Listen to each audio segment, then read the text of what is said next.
You know, so many Americans feel the pinch of inflation as they get set to retire. You look at the numbers, about 54% have a 401k or an IRA, and a growing number are now dipping in to those accounts early in order to make ends meet. Joining us now to talk more about this is Teresa Ghilarducci, who's a retirement security expert, economics professor at the New School for Social Research, and her newest book, there it is called Work, Retire, Repeat: The Uncertainty of Retirement in the New Economy.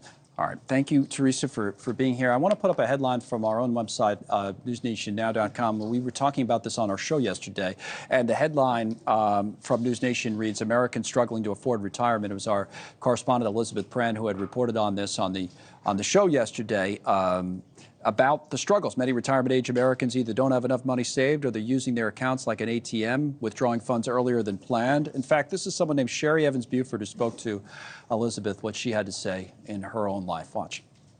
We're living on Social Security payments, and that's really nothing. And my rent went up to almost $3,000. So now I'm really worried as to what's going to happen next year. Because I'm assuming either I got to buy a house or our rent's going to go up. And what do I do? What does she do? I mean, you get so much, you haven't saved enough, and everybody's costs are going up. Whoa. That hit hard because I know the fastest growing group in homelessness are people over 65. So I know her Social Security is probably not much over or even near 3,000. The average Social Security benefit is about 1,700. And if she has nothing else, then she will have to get some kind of senior housing or some kind of stipend. But in Florida, it's not such a great system. I don't know what she's going to do. Every story of a person struggling in old age is different. Do they get help from family? Do they have a community trust?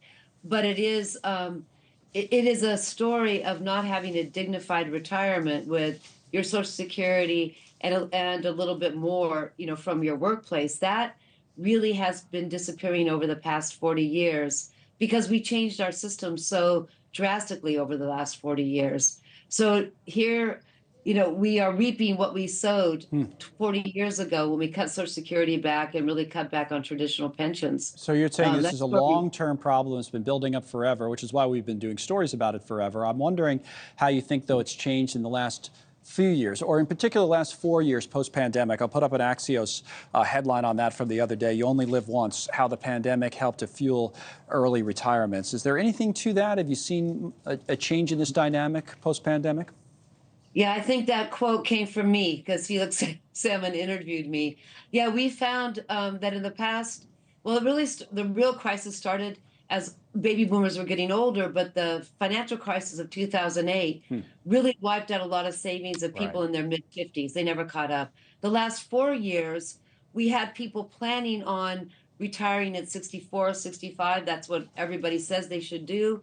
And they were building up their savings. But at 58, again, like in the Great Recession, they were pushed out of work. So most people who left work, who said they were retired during the pandemic, actually told surveyors that they were forced to retire. We don't hear a ton about this. Where we don't hear a ton about this is in the presidential campaign. We used to. Remember, like when it was Gore versus Bush, before that got crazy and everything was the low lockbox, Social Security lockbox. It was a big issue. I feel like, why isn't it anymore? Is it just because we don't have any good answers, or? Well, in some ways, the whole push by Republicans to privatize Social Security just fizzled out as more and more people realized that we needed more Social Security, not less. And then Trump did not utter a peep about reducing, Social Security. The other Republicans did, but the leader of the party hadn't said anything until recently. So I think this quiescence is going to change when some of the things he's been saying, Trump, the candidate, has been saying about raising the retirement age will bubble up in the campaign, which would be a big relief because we actually need to do something about this. Is that the answer, or part of the answer? Yeah, something might happen. Well, thanks so much for watching. Just go to joinnn.com to find News Nation on your television provider. And don't forget to click the red subscribe button below to get more of News Nation's fact-driven, unbiased coverage.